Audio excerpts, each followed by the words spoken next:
take me inside what must have been a challenging senior year, overcoming an injury, but one that had an incredible payoff for you in March.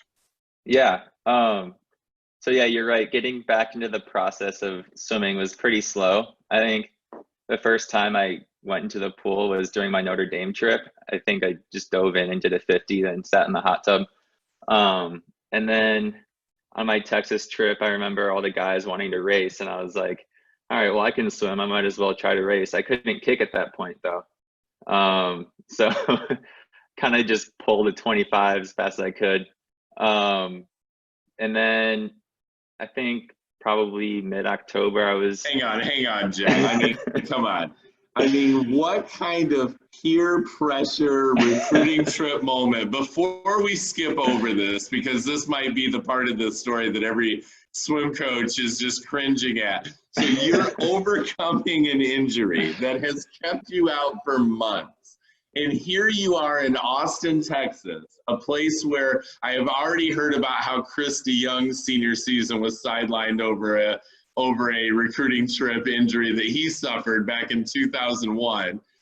You are in Austin and somehow get duped into sprinting at 25 with an injured back because according to you, you could swim. Well, according to the doctor, I could swim. I just couldn't kick at that point. So, right. Okay. So what did you do? You just pulled it as fast as you could? Yeah, pretty much like a 25 spin drill backstroke. Didn't come close, but I wasn't going to say no to a race. I hope you told nobody at home about this story for at least a little while. Like, yeah, this should have been top secret.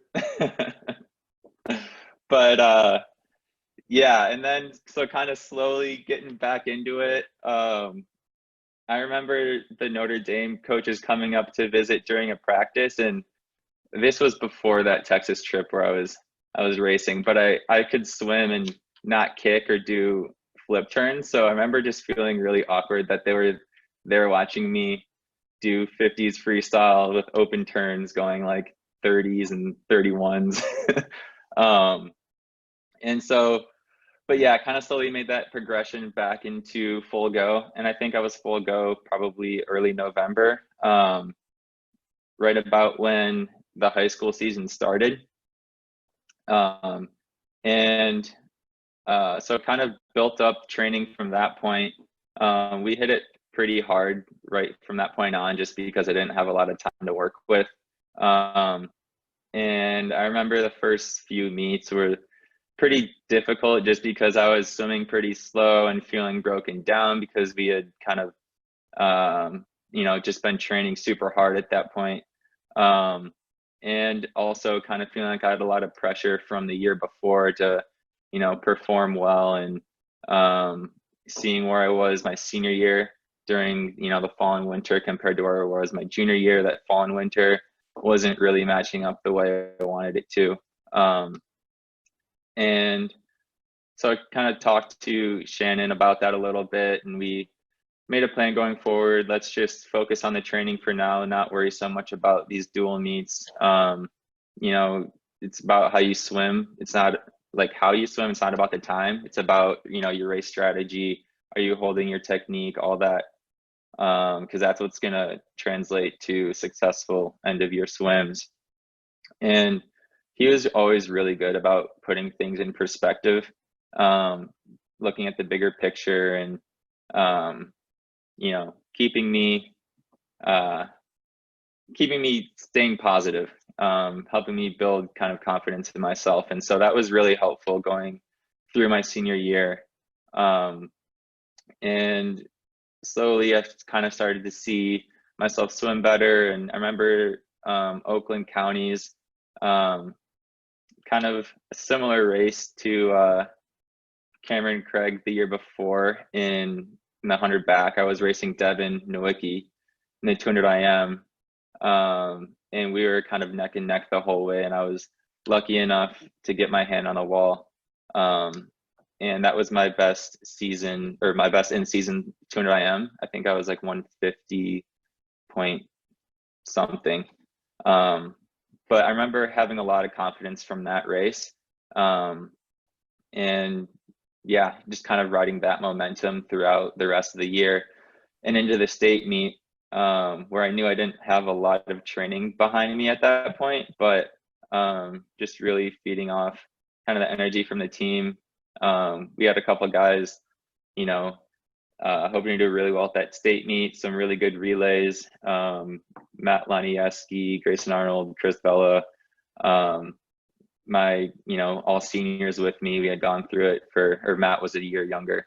But we had been, swimming together for a while. They were all on PCC with me. And so just trying to cap off a great, high school career with them.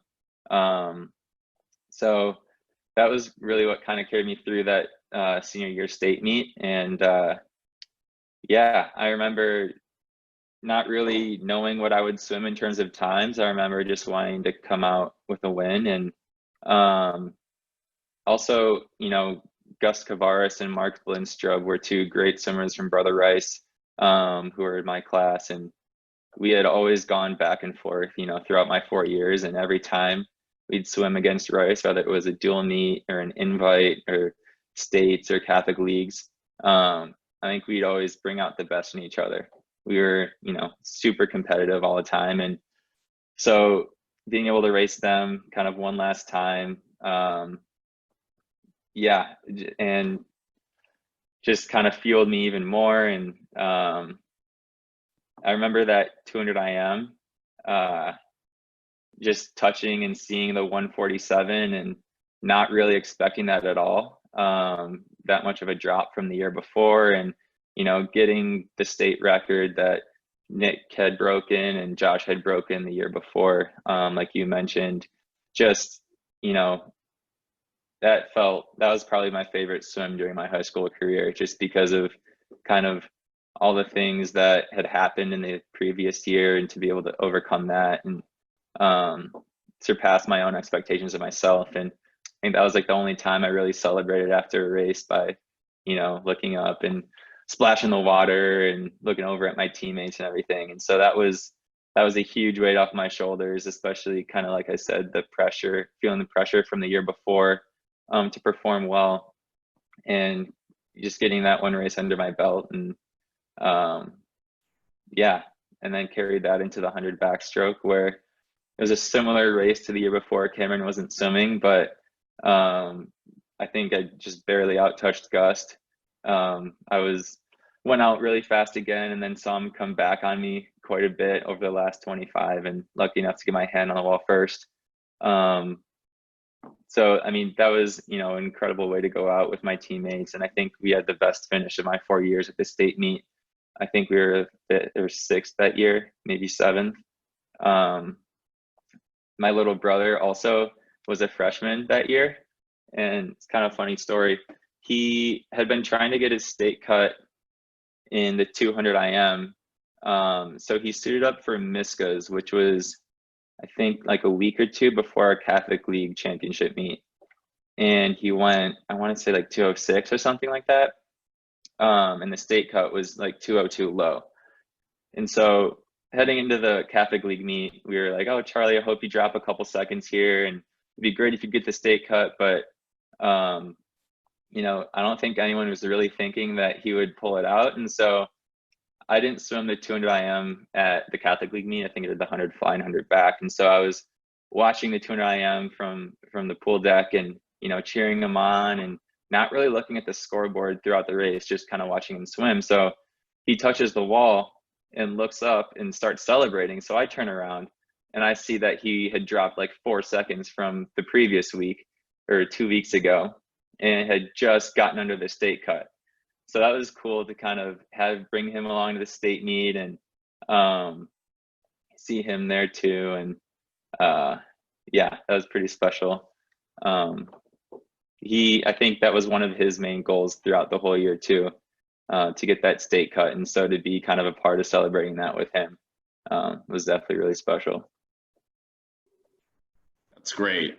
That's great background, and kind of puts you in a great mindset about, when you're celebrating that 200 IM and that first time you said you ever expressed that emotion when you're looking back at your team bench, your little brother's over there because he qualified for the state meet, and there's a lot that goes into it, but really cool.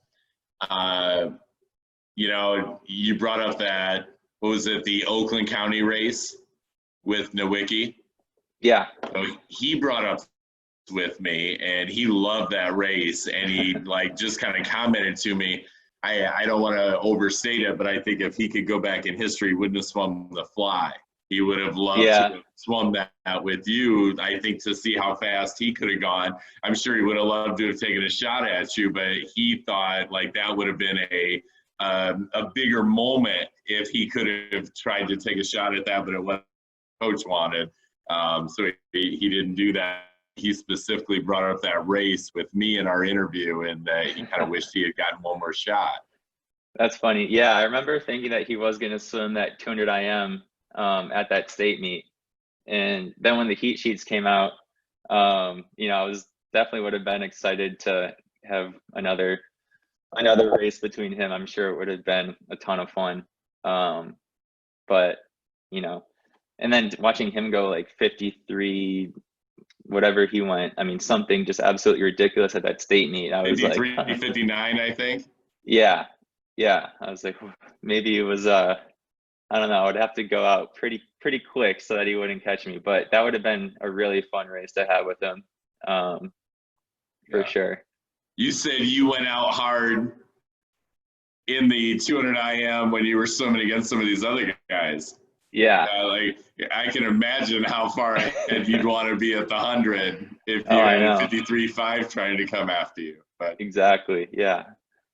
So let's just finish off the story here. So you get that third career state championship. You're able to repeat in the 100 backstroke. After an electrifying 200 IM that exceeded your expectations, you jump in, you kind of finish the job the rest of that meet. Any final touches on kind of that story and putting a bow on your high school? Yeah, after that state meet, I think it was just a great way to cap off the 4 years. I think, looking at the underclassmen that we had at Catholic Central, Matt Lanieski had one more year. My brother was just a freshman. Jonathan Lee, who is now at Michigan State swimming, was just a freshman. And kind of just seeing where the Catholic Central swim program has gone, kind of from there. Just barely getting second place last year at the state meet. Kind of a heartbreaking finish for them 2 years ago. And then this year being really excited, having a really good shot to win the state championships. And then unfortunately with COVID, it gets canceled the week before. Just kind of seeing where that program has gone is just, really, it means a lot to just kind of see, the swimmers that are coming through, and a lot of pride that CC has for its swim team now, because I remember when I just started swimming at Catholic Central, a lot of people didn't even know we had a swim team. It was, not one of the, best sports at Catholic Central. They take a lot of pride in all their sports, but it was, football or wrestling, hockey, or, have a shot at winning the state championship every single year. And now to see swimming kind of at that level these past couple of years, it's really cool to see.